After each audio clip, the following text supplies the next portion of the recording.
વિદ્યાર્થી મિત્રો, આપણે આ પાઠની અંદર પુરુષ રસાયણ શાસ્ત્ર અથવા પુરુષ રસાયણ વિજ્ઞાન કે જેની અંદર બે ટોપિક હતા, એક અધિશોષણ, બીજો ટોપિક આપણે કલિલ. અધિશોષણની અંદર આપણે બધી ઘટનાઓ સમજાવી દીધી. જોઈએ આપણે કલિલ. તો કલિલ એક દ્રાવણ છે. દ્રાવણ જનરલી આપણે ત્રણ પ્રકારના હોય. એક સાચા દ્રાવણ, બીજું આલંબન અથવા નિલંબન દ્રાવણ, ત્રીજું કલિલ દ્રાવણ.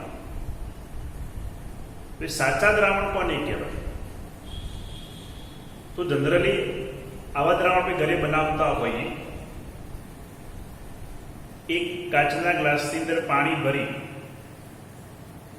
એની અંદર આપણે ખાંડ નાખી અથવા મીઠું, એ દ્રાવણને આપણે હલાવીએ તો એ ખાંડ અથવા મીઠું પાણીમાં સંપૂર્ણ ઓગળી જશે અને એ ખાંડ અથવા મીઠાના દ્રાવણની સાંદ્રતા સમગ્ર દ્રાવણમાં એક સરખી હશે. ધ્યાન આપજો, સાંદ્રતા એક સરખી હોય એવી પ્રણાલી એને હંમેશા એક સમાંગ પ્રણાલી કહેવાય, અથવા એ દ્રાવણને એક સમાંગ દ્રાવણ કહેવાય કે જેની સાંદ્રતા સમગ્ર દ્રાવણમાં એક સરખી હોય. જેમ કે આપણે ખાંડનું જલીય દ્રાવણ, મીઠાનું જલીય દ્રાવણ. બીજું, એ દ્રાવણને આપણે લાંબા સમય સુધી મૂકી રાખીએ તો પણ એની અંદર આપણે જે ખાંડ ઓગાળેલી છે, મીઠું ઓગાળેલું છે, એ આપમેળે દ્રાવણના તળિયે ઘન અવસ્થાની અંદર પાછું મળશે નહીં. એ ખાંડ અથવા મીઠું પાણીમાં લાંબા સમય સુધી ઓગળેલું જ રહેશે. આવા દ્રાવણને હંમેશા એક સાચા દ્રાવણ કહેવાય. એ સાચા દ્રાવણમાં કણનો વ્યાસ, કણની અંદર અણુ પણ હોય, પરમાણુ પણ હોય, આયન પણ હોય. જેમ કે NaCl નું દ્રાવણ, તેમાં Na પ્લસ અને Cl માઇનસ આયનો હશે. ખાંડનું દ્રાવણ, તેમાં સુક્રોઝના અણુ હશે. એટલે અણુમાં, એટલે કણની અંદર અણુ પણ હોય, પરમાણુ પણ હોય, આયન પણ હોય. તો એક અણુનો વ્યાસ 1 નેનોમીટર કરતા હંમેશા ઓછો.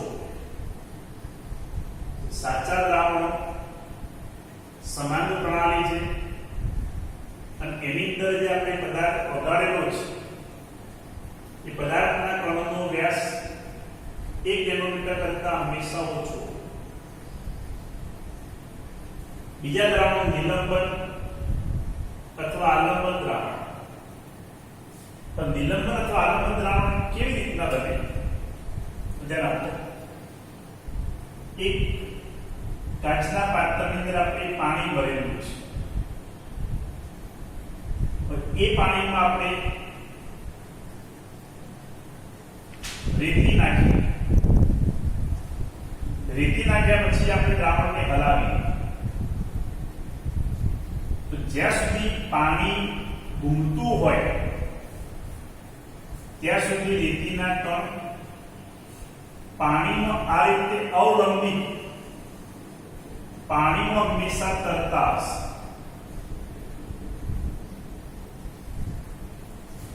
પાણી જ્યાં સુધી ઘૂમતું હોય ત્યાં સુધી પાણીમાં રેતીના કણ આ રીતે હંમેશા તરતા હશે. પણ જેમ જેમ પાણી સ્થિર થાય તેમ તેમ રેતીના કણ જે રહ્યા એ રેતીના કણ ધીમે ધીમે આ રીતે પાણીના તળિયે જમા થશે. આવું જે દ્રાવણ જે રહ્યું જેમાં પદાર્થ પાણીના તળિયે ઘન અવસ્થામાં જમા થયેલો છે એવા દ્રાવણને નિલંબન અથવા આલંબન દ્રાવણ તરીકે ઓળખવામાં આવે. અને એવા પદાર્થના કણનો વ્યાસ જેમ કે આપણે રેતી નાખી તો રેતીના કણનો વ્યાસ 1000 નેનોમીટર કરતા હંમેશા વધુ. એટલે આપણે જે પદાર્થ દ્રાવણની અંદર નાખેલો છે એ પદાર્થના કણનો વ્યાસ 1000 નેનોમીટર કરતા વધુ હોય એવા કણ જે ધીમે ધીમે દ્રાવણના તળિયે ઘન અવસ્થામાં જમા થશે.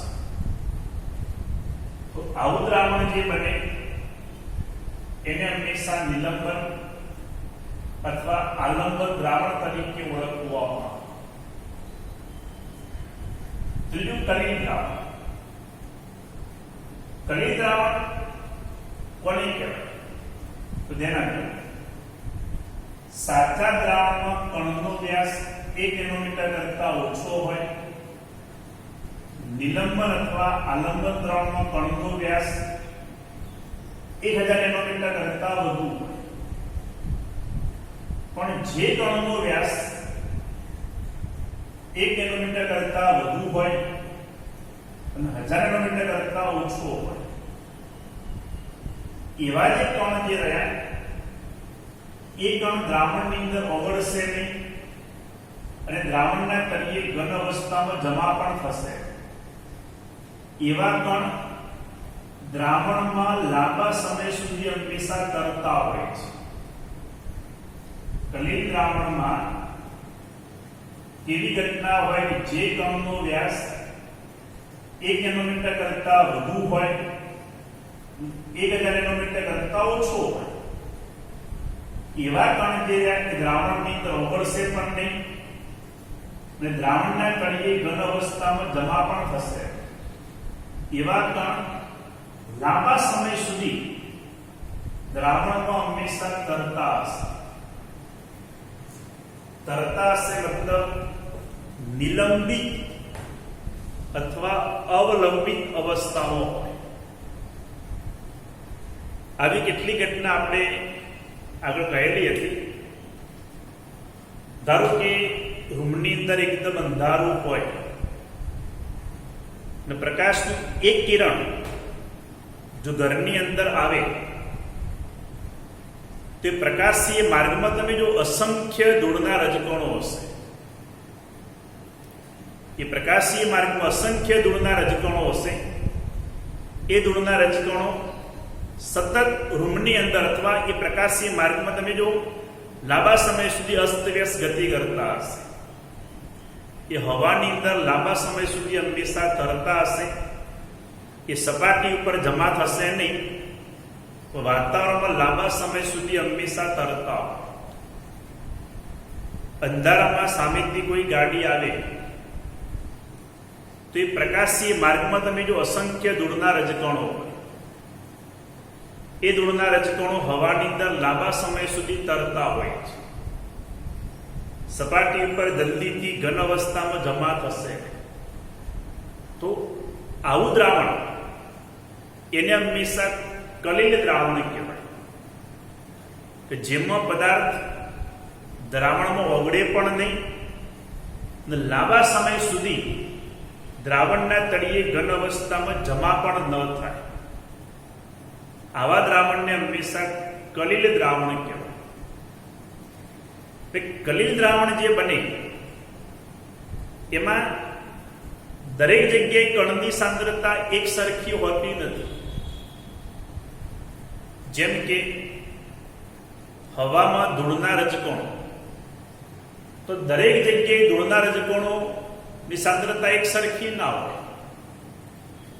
રોડની આજુબાજુ વાહનની અવરજવર જ્યાં વધારે હોય તો એની આજુબાજુ વાતાવરણમાં તો ધૂળના રજકણની સાંદ્રતા વધુ હોય. પણ જ્યાં હવા એકદમ ચોખ્ખી હોય, કોઈની અવરજવર ન હોય, તો તો ત્યાં હવામાં ધૂળના રજકણની સાંદ્રતા ઓછી હોય. ટૂંકમાં કલિલ એક વિષમાંગ પ્રણાલી છે જેમાં કલિલ કણની સાંદ્રતા સમગ્ર દ્રાવણમાં એક સરખી હશે. તો કલિલ એક વિષમાંગ પ્રણાલી છે જેમાં કણનો વ્યાસ 1 નેનોમીટર થી 1000 નેનોમીટર વચ્ચે હંમેશા જોવા મળે. એટલે કે 10⁻9 ઘાત મીટર થી 10⁻6 ઘાત મીટર સુધી એ કણનો વ્યાસ. આમ સાચા દ્રાવણ, નિલંબન દ્રાવણ અને કલિલ દ્રાવણ, આ ત્રણ દ્રાવણના તફાવત એની અંદર રહેલા કણના કદને લીધે હોય. સાચા દ્રાવણમાં કણનો વ્યાસ 1 નેનોમીટર કરતા ઓછો, નિલંબન અથવા આલંબન દ્રાવણમાં કણનો વ્યાસ 1000 નેનોમીટર કરતા વધુ હોય અને કલિલ દ્રાવણમાં કણનો વ્યાસ 1 નેનોમીટર થી 1000 નેનોમીટર સુધી હંમેશા જોવા મળે. દ્રાવણમાં આપણે બે ઘટક હોય, એક દ્રાવ્ય અને એક દ્રાવક. જેનું પ્રમાણ ઓછું હોય એને દ્રાવ્ય કહેવાય, જેનું પ્રમાણ વધુ હોય એને હંમેશા દ્રાવક કહેવાય. એ રીતે કલિલમાં, કલિલ દ્રાવણની અંદર પણ બે શબ્દ છે, એક પરિક્ષેપિત કલા અને બીજું પરિક્ષેપણ માધ્યમ. શું? પરિક્ષેપિત કલા અને પરિક્ષેપણ માધ્યમ. પરિક્ષેપિત કલા કોને કહેવાય અને પરિક્ષેપણ માધ્યમ કોને કહેવાય? તો આપણે જે પદાર્થ દ્રાવણમાં નાખીએ કે જેમાં કણનો વ્યાસ 1 નેનોમીટર થી 1000 નેનોમીટર વચ્ચે જોવા મળે એને હંમેશા એક પરિક્ષેપિત કલા કહેવાય. અને દ્રાવણ જે એ દ્રાવણ એને કહેવાય પરિક્ષેપણ માધ્યમ કહેવાય. જેમ કે હવા, જેમાં ધૂળના રજકણો લાંબા સમય સુધી અવલંબિત અવસ્થામાં હોય, તરતા હોય, તો હવાને કહેવાય પરિક્ષેપણ માધ્યમ. અને એની અંદર રહેલા ધૂળના રજકણો એને કહેવાય વિક્ષેપિત અથવા પરિક્ષેપિત કલા. જેમ કે આપણા શરીરમાં કોષ રસ એ પણ એક કલિલ દ્રાવણ છે. તો આપણે જાણીએ ભાઈ માનવ શરીરમાં 65% જેટલું પાણી હોય, બાકીના એમાં પોષક ઘટકો હોય, પ્રોટીન હોય, ન્યુક્લિક એસિડ હોય, અન્ય પોષક ઘટકોની અંદર રહેલા હોય. તો પાણીને કહેવાય વિક્ષેપણ માધ્યમ અથવા પરિક્ષેપણ માધ્યમ. એની અંદર જૈવિક અણુઓ એને કહેવાય પરિક્ષેપિત કલા. એટલે કલિલમાં બે શબ્દ, એક પરિક્ષેપિત કલા અને એક પરિક્ષેપણ માધ્યમ. સમજણ પડી? પરિક્ષેપિત કલા મતલબ આપણે જે પદાર્થ દ્રાવણમાં નાખીને પરિક્ષેપિત કલા કહેવાય, અને એ દ્રાવક જે રહ્યું એને કહેવાય પરિક્ષેપણ માધ્યમ કહેવાય. તો આના ઉપરથી કલિલની વ્યાખ્યા શું થાય? તો કલિલ એક વિષમાંગ પ્રણાલી છે જેમાં એક પદાર્થ પરિક્ષેપિત કલા ઝીણા કણ સ્વરૂપે હોય છે અને બીજો પદાર્થ જેને પરિક્ષેપણ માધ્યમ કહીએ છીએ. જેમ કે વાતાવરણમાં ધૂળના રજકણો એ ખૂબ જ ઝીણા કણ સ્વરૂપે હોય એને પરિક્ષેપિત કલા, અને હવા એને પરિક્ષેપણ માધ્યમ કહેવાય.